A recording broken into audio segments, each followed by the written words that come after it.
Hey everybody, so I wanted to talk about AVGN's channel, all of the different subscription channels that are associated with AVGN and Cinemassacre, and Mike Matei. Or is it Mike Matei? I think I'm pronouncing it correctly. Either one of those. So there's been a lot of speculation as to the channel recently. So we all know that AVGN is the Angry Video Game Nerd, or if you don't, feel free to check out his channel. It's really good. And then Mike Matei works closely with James and his character, and actually helped develop that character. And there have been several different others that have been associated with it over the years. One of them is Bootsy Beats, or Bootsy rather, and he was a very likable character that was involved with Board James.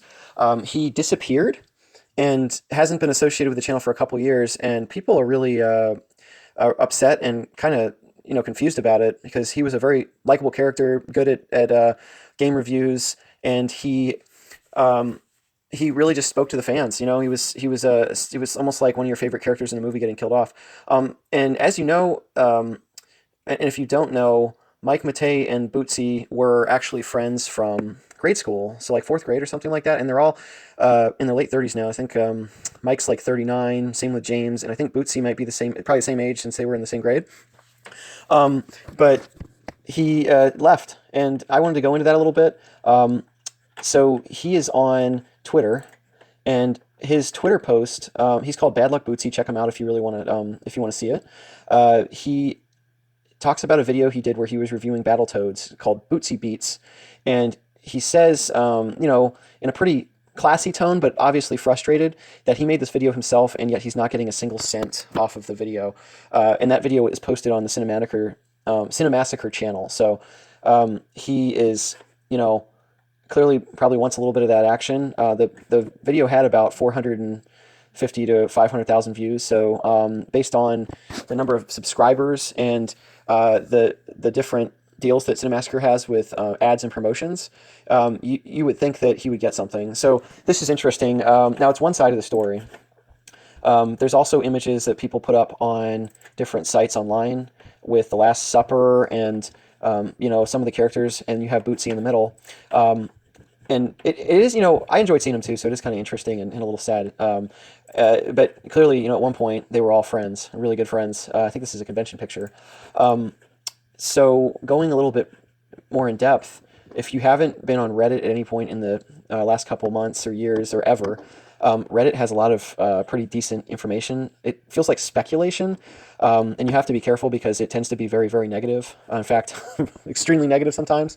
But Reddit actually has some good information about what happened. So Mike Matei is on there, and he's on a subreddit Cinemassacre, the Cinemassacre page, and he actually mentions Bootsy's departure and what his response to that whole thing is. He really tried to avoid it and didn't want to talk about it. And I got the impression that if you lose a good friendship and you're really upset about it, you don't want to talk about it. So obviously there's some bad blood there. But Mike actually talked through why they stopped being friends, and he does say they stopped being friends. And I've got a screenshot here if you want to take some time, maybe pause and read it. But he says he tried to avoid it, and he really wishes they hadn't worked together, because they probably still would have been friends, which is pretty sad. But then you get Bootsy's response on Reddit as well, and he really tries to avoid getting involved with this stuff. And it's associated with Atari 8 Elvis, which is Mike Matei's screen name on various sites, and it's kind of his alias that he prefers to use. So he doesn't like drama either. So he says, I try to stay away from Reddit, and simply put, he wanted to just set the record straight. He had some ideas with the channel, and he wanted to put them in place, and he waited until he had a kind of a large number of things that they could possibly fix. And he says that it was met with a hostile response from Cinemassacre, and he felt alienated and just really upset.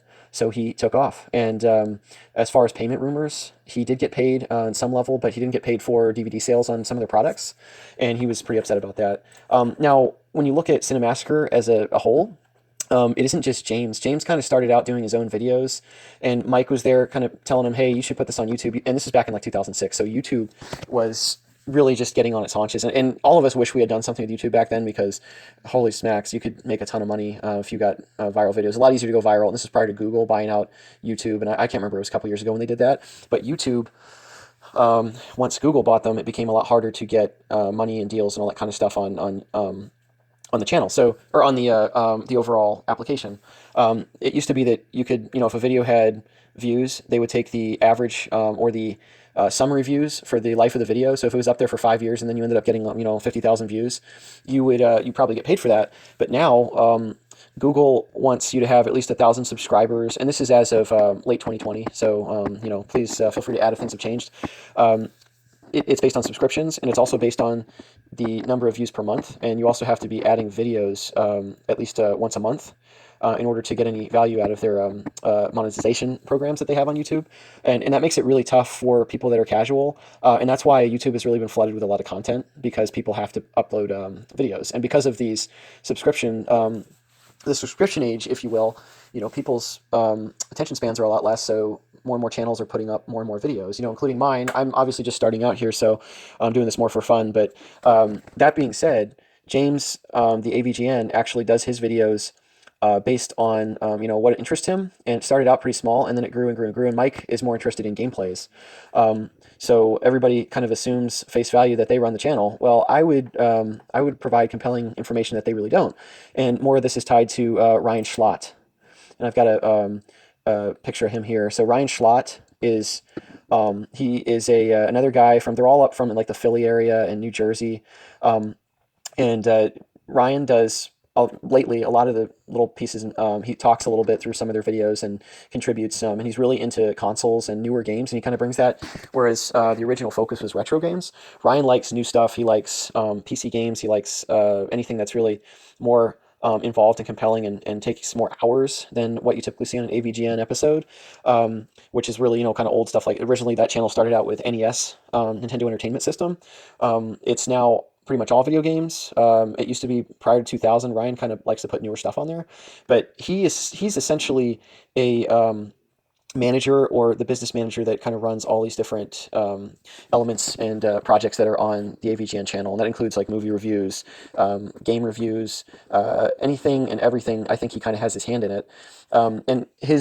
I think there are companies called Screenwave Media, so I kind of get that confused with Screen Junkie sometimes. A lot of these companies are called Screen, but there's been rumors that he has his hand in like 700 different channels on YouTube or more. It seems like a big number, but if that's the case, he seems like a pretty shrewd businessman. But I think he and maybe some of his buddies are behind a lot of this development on the Cinemassacre channel. And as such, James, the AVGN, kind of does his own content with movies. He likes to do movie reviews. And then, of course, AVGN, the video game reviews are really what the channel was originally developed around. So they get a lot of views there. That's kind of their bread and butter. So they keep those alive. But as you kind of guessed, if you watch the channel, James doesn't really develop his own stuff as much, if at all, anymore. And he's got, he just kind of goes with the flow. He's got a family. He's got a couple kids, wife, and I think she's been with him since like day one of this stuff. So he kind of just goes with reading scripts at this point. And Ryan does a lot of the development, or has people do it. And then you've got Mike, who kind of jumps in whenever he can, which is almost all the time. But I think he really, prefers to do gameplays and let's plays. And as you can see, if you follow him at all, he has a Twitch channel, and he's also got a YouTube presence. And there's a tie-in there with Aaron Plays as well. And not a lot of information there, but if you Google it, there's a rumor that they're dating and whatnot. So Aaron Plays actually has more subscribers than Mike Matey, and it's rumored that he helped start her on that. But that kind of is going away from the subject here. But because of all these things going on, and people not really skinning the entire onion, you have people who are upset. There was a loyal fan leaving that posted why he was leaving. There's rumors that Mike has been banning Reddit sub-users under the Cinemassacre subreddit. But honestly, subreddits and Reddit in general can be really, really negative, and you get people in there that just have too much free time, and they'll go after whatever information they think is interesting, and they'll really, they've gone after Mike for various reasons, one of which you probably heard of. There was a picture upload that was really really in poor taste, and it was deleted, and Redditors just went to town on it. And also, Mike had a website that he put up from when he was in his early 20s, and Redditors found it. Redditors are honestly pretty scary. I feel like they could get your IP address and just go after you. So I don't want to say too much about them. But it is Reddit's a good site for speculation, and there's some sourcing on there. So I was able to follow some of these links, which is really helpful. But that's kind of, to summarize, um, you had you had Mike and Bootsy, who were really good friends. Mike brought Bootsy in, and then Bootsy got pretty upset about not getting maybe constructive or creative control, and he wasn't getting as much of the pie as he wanted. But then when you look at his Twitter, he does say, and I don't know if I have the picture. I think I might have enough information here. He is actually seen to say that putting up your own video channel is a lot of work, and he focuses more on music now, and good for him. He's got a really eclectic kind of band kind of going on there, so that's good for him. Best of luck there.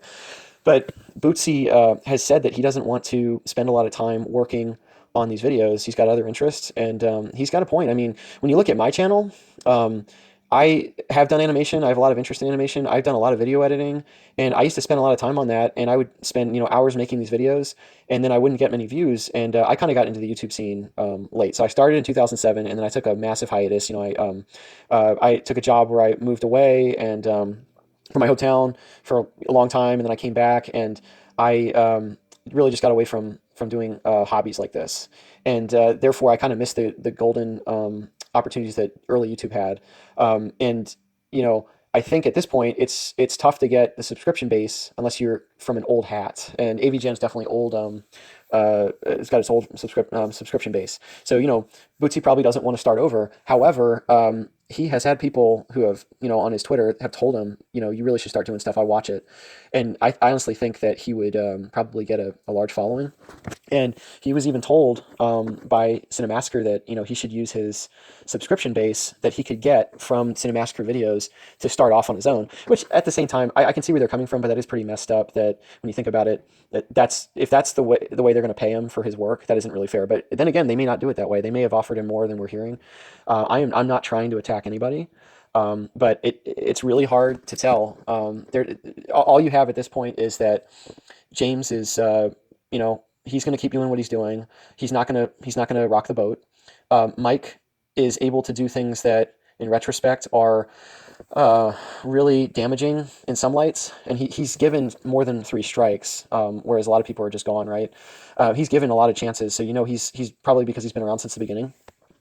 And he's definitely instrumental in some people leaving, including Bootsy, and that's because Mike likes to, he has ideas and he wants to use them, and he really does like to put up a lot of stuff, and a lot of the things he puts up are the Let's Plays, but then he's also got some videos. He's got a background in animation from college, and he sometimes he rushes quality, and that hurts him. But he's got his years on YouTube that help, and other social media outlets. So not trying to go after Mike there, but I know there's a lot of bad blood on Reddit, and people attacking him and all that kind of stuff. I would say Redditors chill, even if you do have some grain of truth. Pull the plank out of your own eye before you attack others, right? But in the future. I can see this stuff starting to dwindle more and more. I'm going to try to play and just record what I play, and that's kind of what I started doing this, and it helps. It's cathartic because I can talk through ideas and stuff I notice. But at the same time, I like to keep my video editing at a minimum because I just don't have that kind of time, and it really is a lost return on investment to spend a lot of time editing your videos on YouTube these days. So if you can put up something that people will just watch casually, they don't want to really invest a lot of mental dexterity in what you're putting out, then you're probably doing pretty well there. But yeah, it is overall it's kind of a sad story. We've all had friends that we've lost. Friends are kind of like a balance sheet, if you've ever taken accounting or finance, of a specific time in your life, and if that that balance sheet is continually updated, and you have a perpetual friend, that's awesome. You've got some friends that last a lifetime, but a lot of times friends are just a convenience of where we are in life. So you've got your elementary school friends, your high school friends, your adult friends, and then you've got your adult friends who only last a couple of years because you were at a certain job. You've got friends that are based on a location. So unfortunately, kind of watched what Mike and Bootsy probably thought was a lifelong friendship disappear, and neither wanted to talk about it, and you really had to dig to find that information. But I just wanted to share what's going on with that channel. But otherwise, I definitely recommend watching the AVGN channel. It is one of the last retro game review channels out there. So yeah, take a look. Um, enjoy what you can, and also consider that YouTube is changing direction. And if you really like this stuff, watch and subscribe, because in a couple years it'll probably just be children's videos.